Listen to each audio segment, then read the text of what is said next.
Welcome back to Over to You podcast. And this podcast discusses learnings from the successes, impacts, and the journey of the Food and Nutrition Security Program, FNSP, that have been implemented in Malawi since 2015 to 2025. This podcast comes to you courtesy of the German Development Corporation through GIZ Malawi. And in today's conversation, we are discussing the second part of nutrition governance. In our last conversation, we were discussing how nutrition governance started within the Food and Nutrition Security Program. How did it partner with Oxfam? How did it trickle to the districts? And the general outlook of the whole initiative within the program. Today, we are continuing with part 2 of that conversation. We are looking at how the journey has been and also the successes, the challenges, and the major impact that FNSP has been able to register within the 10 years that it has been implemented in Malawi. Please keep listening because there's still so much that we need to continue from the last conversation we had.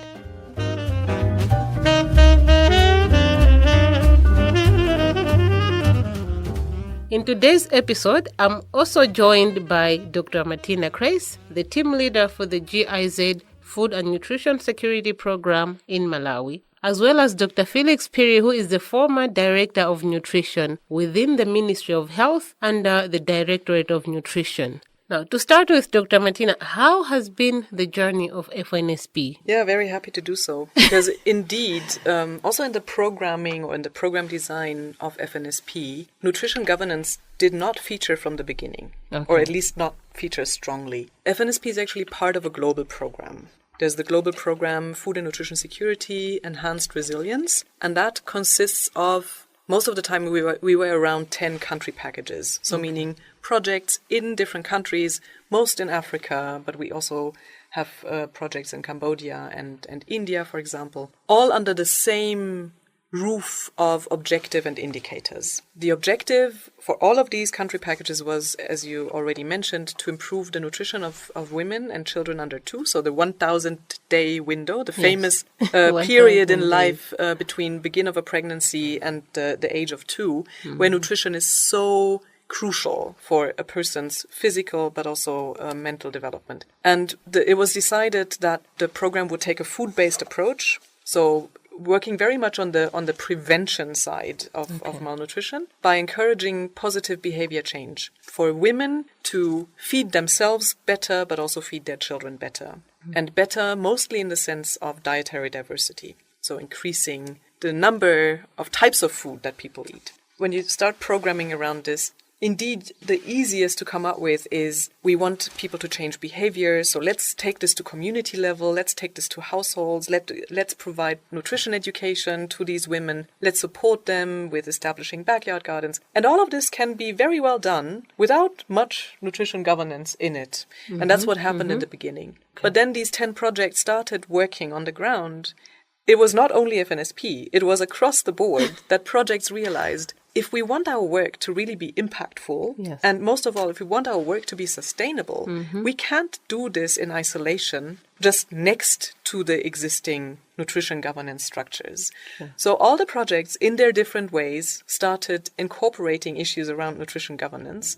And the global program has really taken a huge step towards saying nutrition governance is an integral part of our design. And I think it has even become something like a unique feature. Until today, I'm convinced that it's one of the most important aspects of our program and of why I believe FNSP has been quite a successful program. And still, it is so difficult to convey what it is and why it is important to others. It is so little tangible, and that's why I'm also happy we're talking about it today. Up till today, people are more interested in our backyard gardens than in nutrition governance. But if you were to ask me, I think via our nutrition governance activities, we've had bigger impact than we will ever have with working directly at community level. That's an important aspect. I'm not saying that we shouldn't be doing that, because it also needs to inform nutrition governance, obviously. But leaving nutrition governance out would be a big mistake. Another aspect which is very crucial in governance is evidence generation. And GIZ, through Shamba for Food and Climate, they did a deep dive in this country. There are 4 things which were identified as critical. Number one is the dietary diversity. Okay. Our diets were not adequate to meet the nutritional needs. Then number two is climate change, which we are all seeing now, right? Number three is access to healthy diets. It's a huge challenge. Then the other one is what she said about social behavior change. These were identified, and it was part of supporting the governance system around nutrition food systems, just to make sure that whatever we are doing, our policies, when we are developing, they are informed by evidence.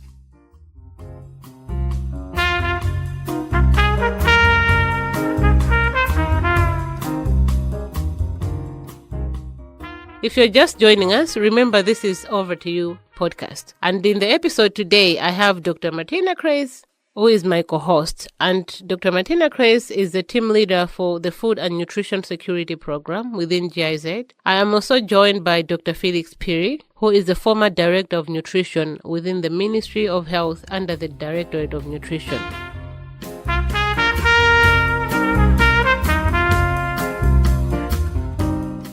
What now would you say did FNSP do differently? I do know that some of it has already been discussed because we're talking about being unique about addressing systems and putting some, deliberate effort into that work.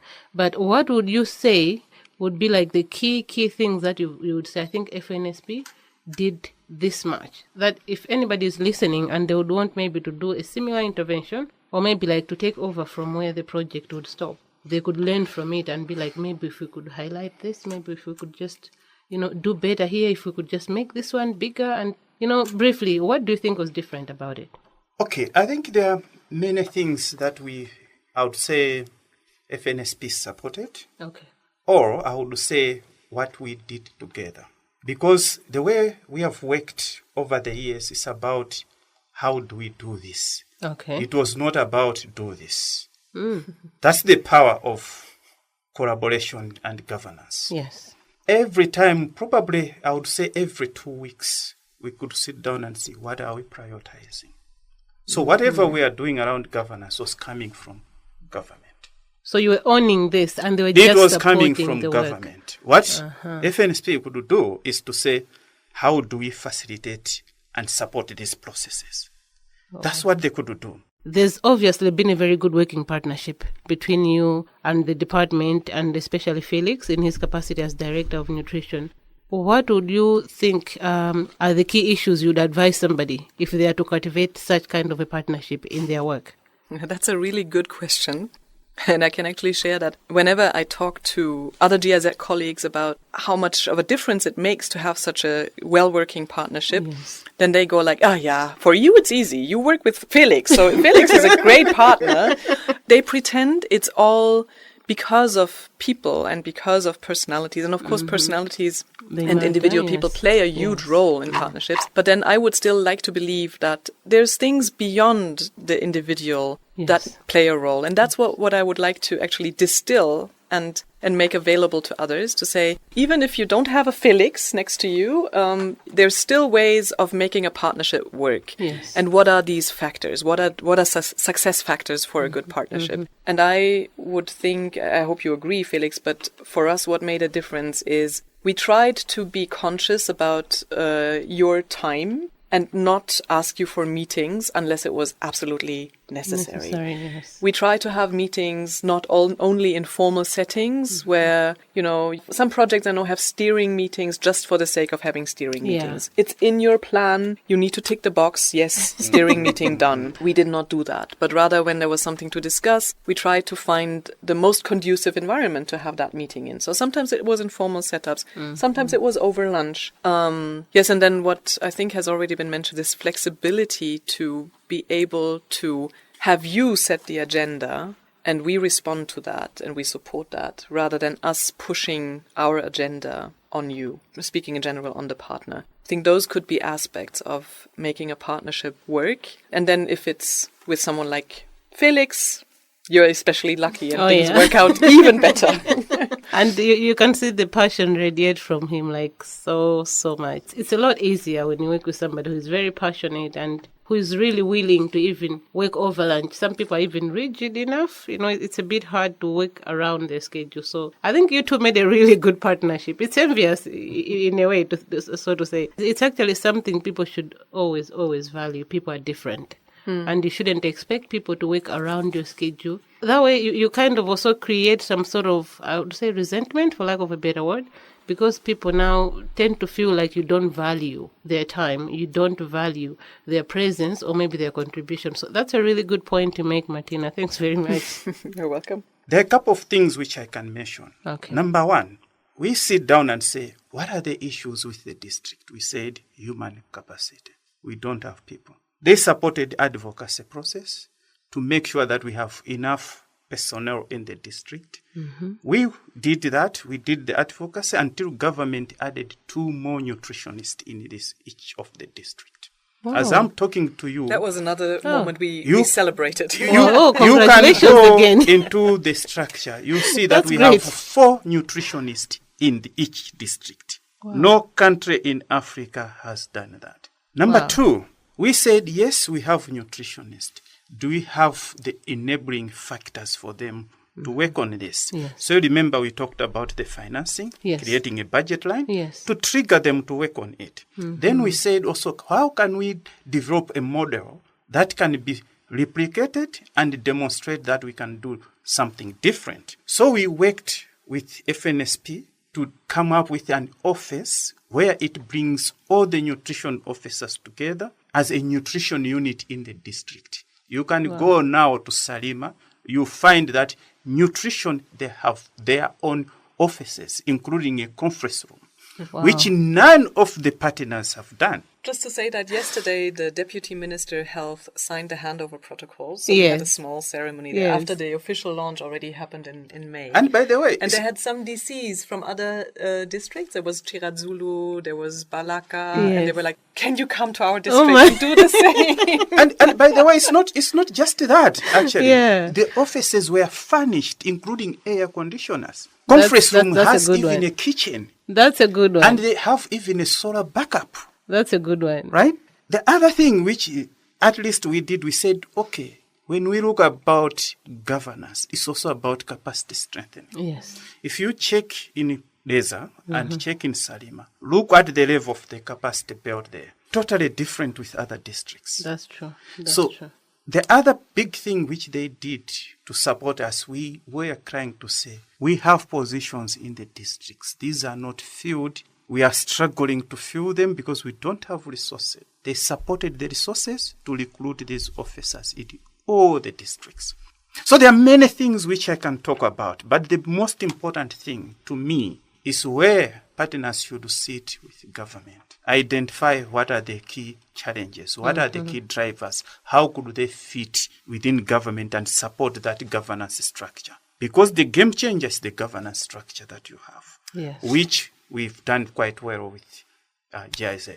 Why do you think it is necessary to work together? You mentioned a partnership a lot, which I find it very interesting. And also it makes it possible to have very little room for error because you're always checking on each other. And that's, of course, at central level. But now I'm looking at the community level. Why do you think it's important for maybe projects to work with local government structures? But also on the flip side, because everything has 2 sides, what do you think on the other side? Maybe somebody would be listening and be like, maybe I would want to work with, government structures, the existing ones. I don't want to reinvent the wheel. What should they be considerate of in that regard? When they want to go to the communities or maybe to work with the government? I would say probably from the government perspective, I think what partners should always realize, especially maybe the civil society who works largely on the communities, is to say, after whatever they do, those things belong to government. The ones to sustain whatever innovations they are bringing in is government. Therefore, the entry point for any innovation is the district council. And within the district council, we have people who are even more knowledgeable than many of the non-state actors. They are quite knowledgeable. Going through them, 1, it helps to strengthen the system. 2, it helps to make whatever interventions bringing in more sustainable. 3, it helps them to align with the district development plans. We don't want everyone just to come and say, we're bringing this, we're bringing it. Then who is going to sustain it? Yeah, that's true. At the end of the day, we need to have a system that builds capacity of the council. Going at the community level, if you go to the district, they have structures there. Let's use those structures, because when you go, those structures will not go with you. They have to stay with the districts. So that's what is very, very important. Now, when you look at the way I mentioned about Salima and Dedza. Yes. When you look at the way we worked with FNSP, it was more of building their capacity. Sitting with them, what do you want? Yes. How can we support you this? How can we do this? That's the way we have worked with them. So most of the things that we have done is more sustainable. I can confidently say, yes, that's the way to go, because we don't want a project to close, then everything close. No, we want to sustain those. And that's exactly what we did. So what's the flip side of this? Yes, Martina. Yes, I would like to add something to what you said, Felix, because maybe one of these days, a colleague from our funding ministry, the Ministry for Economic Cooperation and Development in Germany, might be listening. And I think what you've just been describing is extremely important. Being a GIZ staff member myself, I don't blame projects in general or NGOs for having sometimes this tick-the-box mentality. We are accountable to our funding donors. The box. Yeah, tick the box is what is creating. It's doing so much damage, right? Because if we have an indicator that requires us to move ahead with something, and then we find out it's not your priority any longer. It's not the priority of the partner. What do?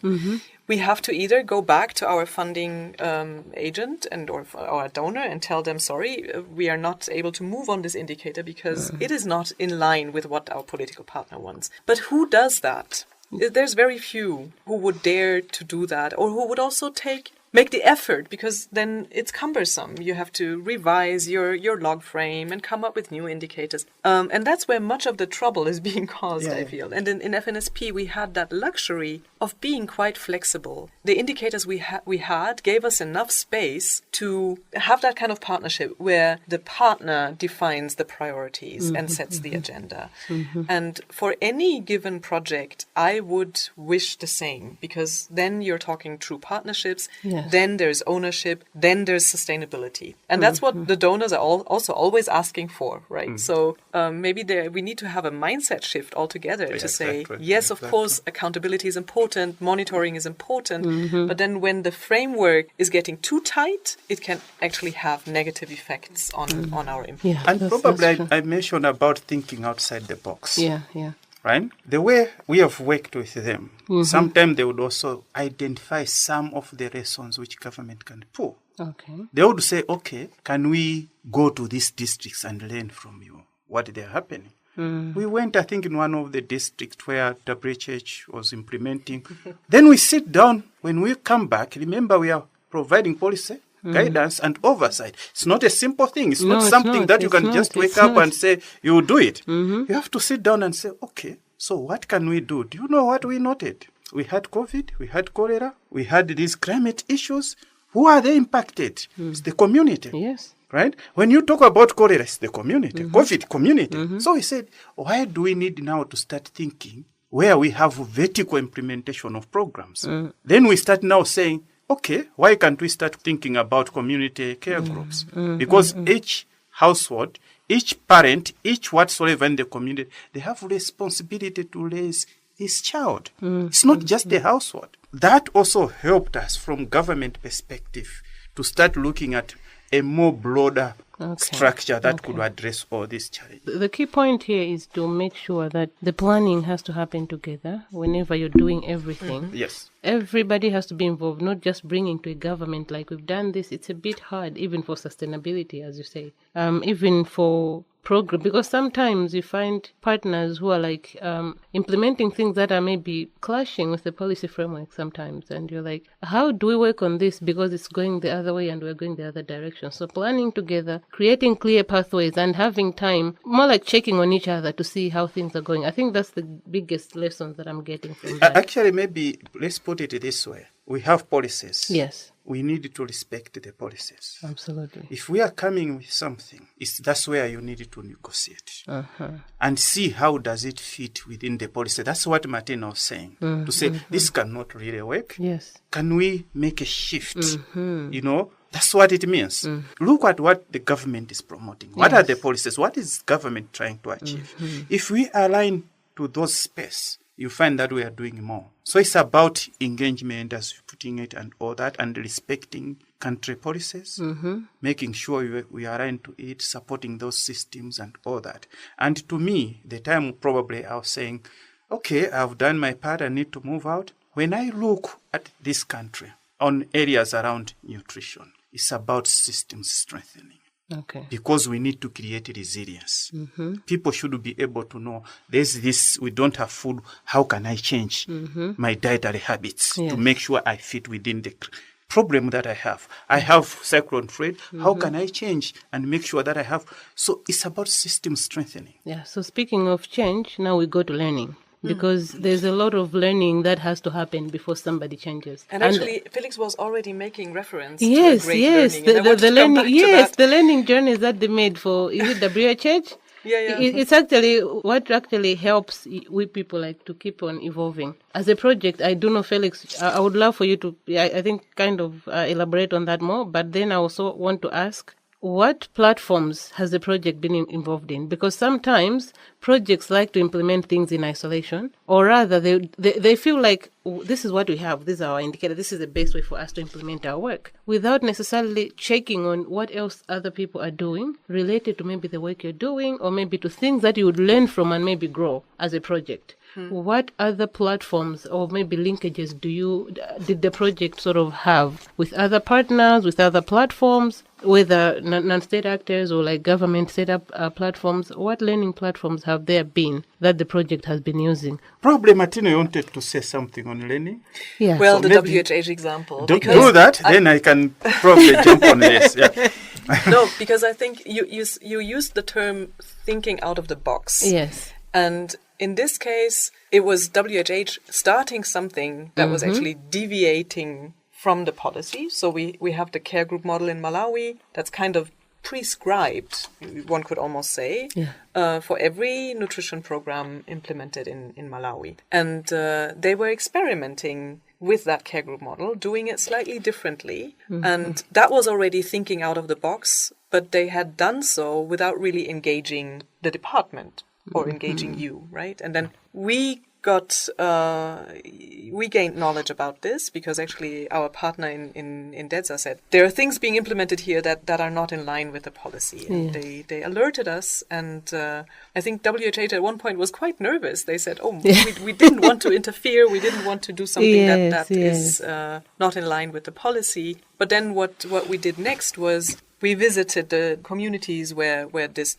different approach of care group model was being implemented, and then you were flexible enough to say, this is actually interesting. I actually like what they have been doing. Oh, wow. And having that openness to learning. And flexibility as a government. Having that flexibility. I thought that was very special. Yeah. And you took it up, you made it one of the elements in the community care group model that is currently being developed. And I think that is what learning is all about. It's about being observant, noticing where the differences are, but then also being able to appreciate, even though it's something that hasn't come from you or from the department, you were still willing and able to take it up and see the benefit in it. And that is a very positive example of learning. Yeah, it is. As for a listener, for me, it would also be something that they should pick on. Having authority does not mean you should just be closed out, from maybe things that could help you. If Felix said, as a director of the Department of Nutrition, you did not consult on us, then we're just going to cancel this. It would still be the community that would be affected. Exactly. But also, other projects couldn't learn from something that was really unique. So it's having the flexibility as a leader who is working on governance issues to know that at the end of the day, the leadership is to benefit the community. And that was exactly the idea we had. And so FNSP conducted a learning event where we brought different implementing partners of the care group model together, including WHH. Wow. And these shared about their experiences and what has been working well and where maybe the challenges lie with the existing model. And then it was taken up by the department. And now I'm not sure. I think we're quite close to concluding on the new model. I hope so. I hope so. And then probably you talked about programs. Programs, then to me, you need to have a serious mind when you're implementing programs. The self part should always be aside. You should look at who do you want to save. You want to save that child, that family, that woman out there. That's the most important thing. So there are some elements where probably sometimes compromise program delivery on looking at too much visibility and competition. This can come in two levels. It can be individual competition. Okay. It can also be institutional competition. Doesn't help anybody. The other model that I felt like FNSP was a bit unique was that the visibility part, I think, was not much for them as a project. It was mostly for those who are implementing, the ones who were like more out there. And there was a lot of partnership and openness, which took out the competition. That's where I was heading, actually, to say when we look at about programs, the competition or visibility, I think to me, from the professional point of view, it doesn't make sense. What is important is complementarity. Whatever you're doing, how do you complement with this one? If she's thinking about something, you are thinking about something. How do you complement and make something doable? So if you look at FNSP, the programs that we've been learning with them, you remember we talked about supporting governance? You remember we talked about supporting governance at district level? We talked about program delivery. What you saw with them, they were looking more of community-centered approaches, building resilience, food insecurity, and all that. Then we have other partners who could deal with now issues around, let's say, vitamin supplementation and all that. They would still be working with them because there's that complementarity. And in many cases, we tend to miss out this sort of thing. We need to identify who is doing what in this community. So if my approach, I'm looking at food security, I should be able to talk to my colleague and say, if you are doing social behavior change, I will not put that element in my program. I'll focus on other things. This, then come in and fill this gap here. Then you find that when you are dealing with the community, you're covering almost each and everything. And that's the sort of thing that FNSP had been promoting. Maybe you remember, Felix, we once had visitors from our ministry, from BMZ. Yes. And so we had a meeting with them at Latitude. And you were saying something about FNSP stepping back when it comes to not being at center stage, so to say. I'm just telling this because it's often a fine line to walk. Our colleague from the embassy was not happy to hear that. Because they want us to be visible. They want to make sure that also the Malawian public knows about German investment and how we are supporting. So I think it's sometimes not easy. I feel that being less visible means being more impactful. And that is also in our interest. But being less visible can also mean we go unseen with what we have been contributing. But you know now the advantage with that, because whatever they're doing, it was not about them. It's about the national interest. So to them, who should take the lead? It's government. The government. That's why most of the things that we have worked with them, they would stay with us. It's more sustainable. I've given you an example of the policy that we have worked with. I know many partners supported that process, but for the first time in this country to have a policy reviewed within a shortest period of time, it's now.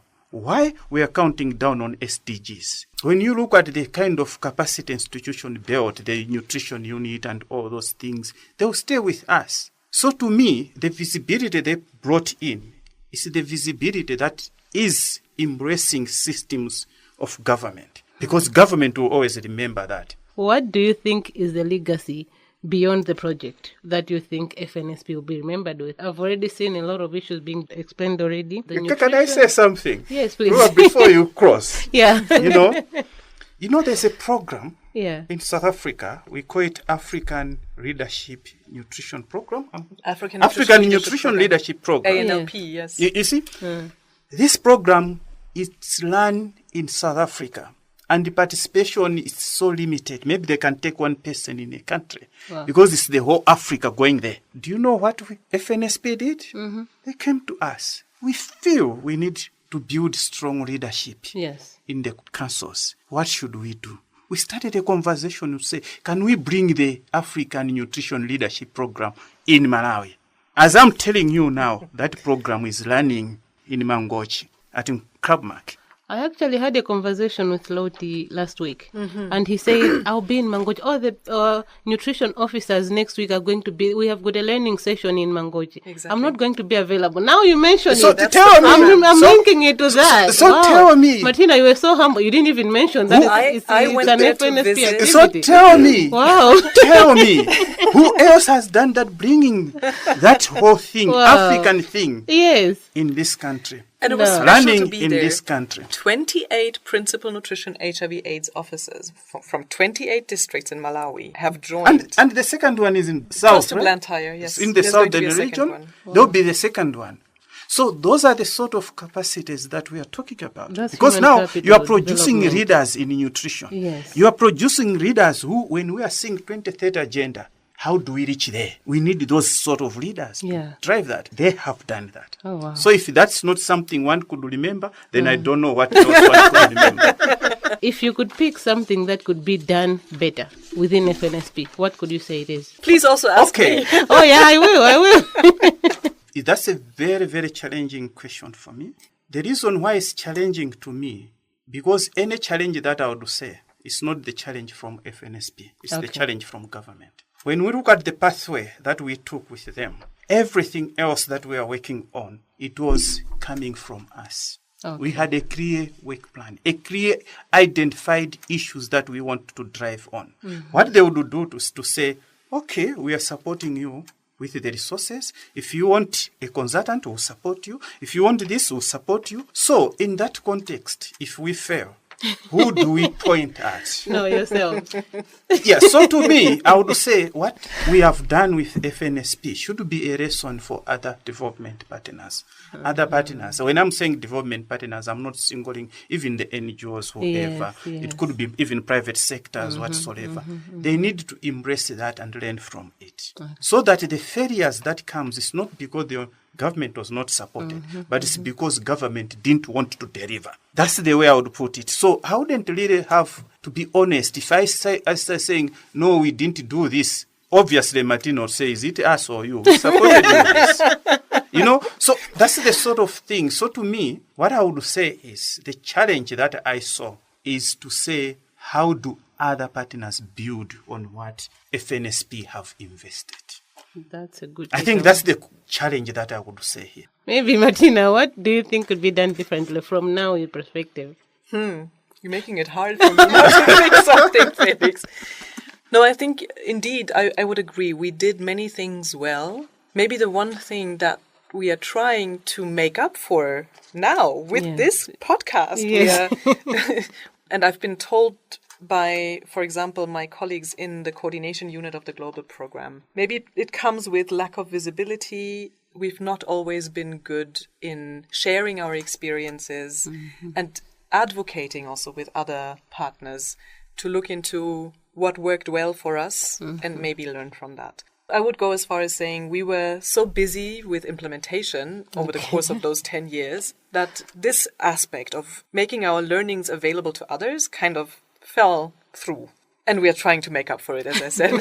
and having this podcast was one of the ideas to say, let's make sure we can share our experiences and have others also benefit from our learnings. That's a really huge issue.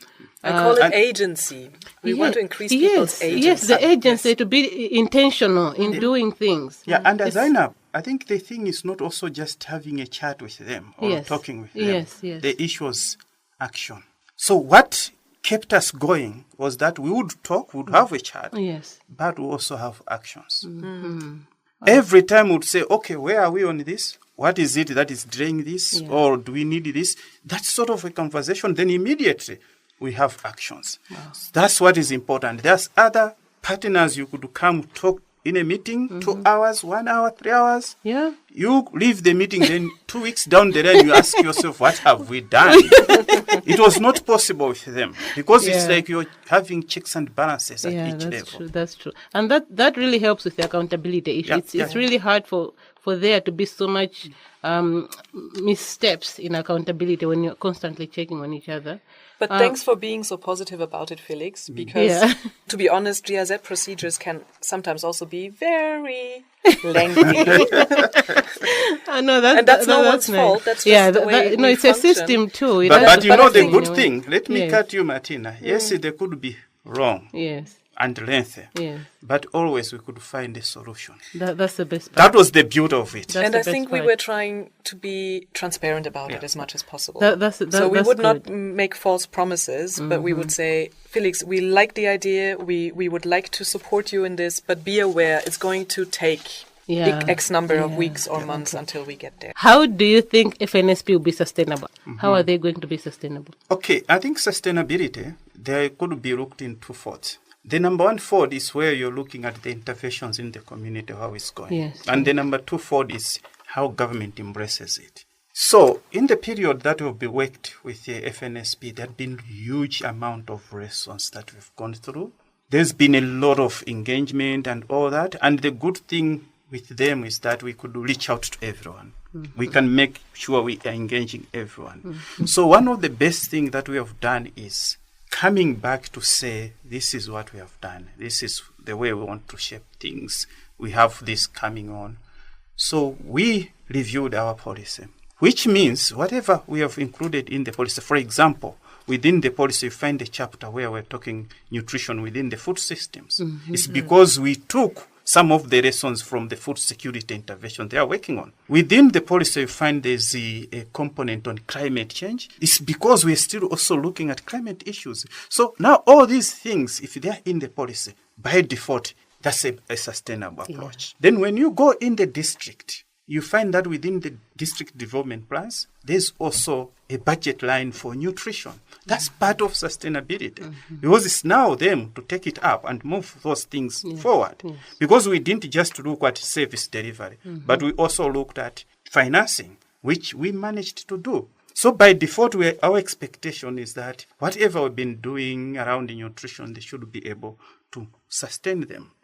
So there are a couple of things which I can, even the human capacity development, the African Nutrition Leadership Program happening in Mangwaji, that's part of sustainability. Those knowledge will remain with them. The nutrition unit in Saliba, come on, this will remain with them. This it's just endless. It's not that because I'm talking about FNSP here, but these are reality. I need somebody can challenge me if they want, but this is the truth. Actually, the nutrition unit is actually a very good, I would say, model for other partners who would want to maybe build on that work. Exactly. Because they'll be like, okay, so maybe we are working in Nchinji. They would also build on that to do something similar, elsewhere. That's also a sustainability issue. And to me, the question should be, how innovative are we going to be to implement our policy once approved? How much are we going to invest to implement this? Remember, we are counting down on 2030, which means we need to have strategic approaches. Unfortunately, some of those things would remain in your head. You can't put them on the paper. It's not possible. She may have brilliant ideas. She can't put them on the paper. You need that sort of level of conversation, giving direction, moving forward and doing all those things. But what is important to me as we are moving towards the 2030 Sustainable Development Goals, let's have people-centered interventions. No, thanks, Felix. You were getting very passionate when it came to the sustainability parts.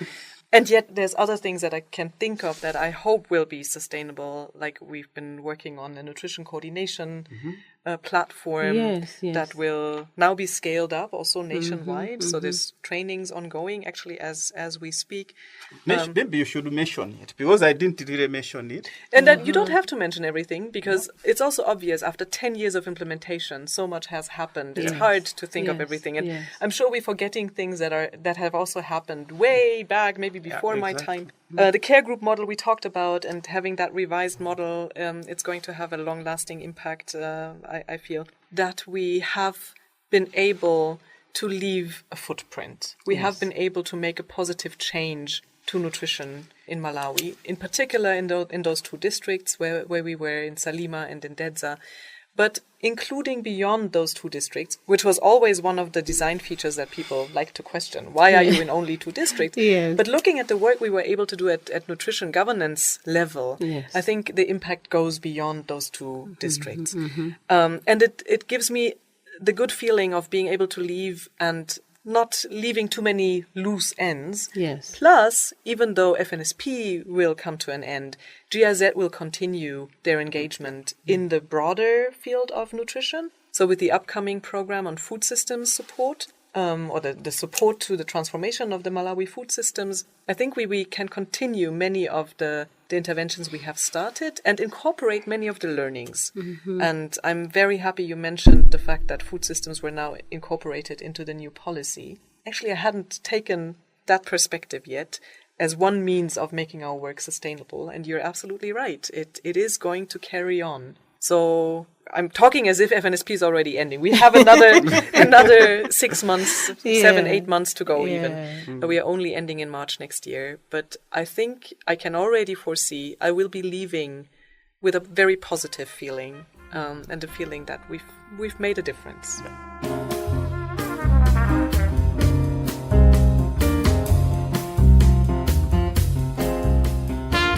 And remember that you're listening to Over to You podcast. And in today's episode, we're discussing nutrition governance. In the episode today, I have Dr. Martina Kreis as my co-host. Dr. Martina Kreis is a team leader for the Food and Nutrition Security Program within GIZ. I also have Dr. Felix Perry, who is the former Director of Nutrition under the Department of Nutrition within the Ministry of Health in Malawi. Keep listening.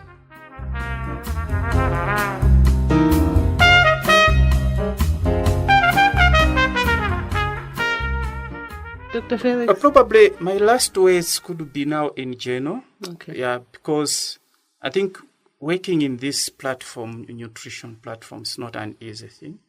And partners like Martina have helped to shape the direction of nutrition and all that, trying to bring up certain things that we need to drive. But my looking future is that we have one Malawi and one nation, and we need always to have positive thinking. And we need to prioritize things that would build the human capital development. I think that's what could change this nation. If you have people who have sound mind, intellectually developed, cognitive-wise and all that, those are the people who would make a difference. If you take them to the farm, they will do farming in a very concrete way. They are doing this, they are doing it they know what to do exactly. But if we continuously have stunting levels of 30%, it will derail this country. That's why you find maybe the president is talking about this, others are talking about something different. Can't you really see or understand what we are talking about here? And that has been the trend for us over years. But the center of it is the cognitive development. And at the center of cognitive development is food.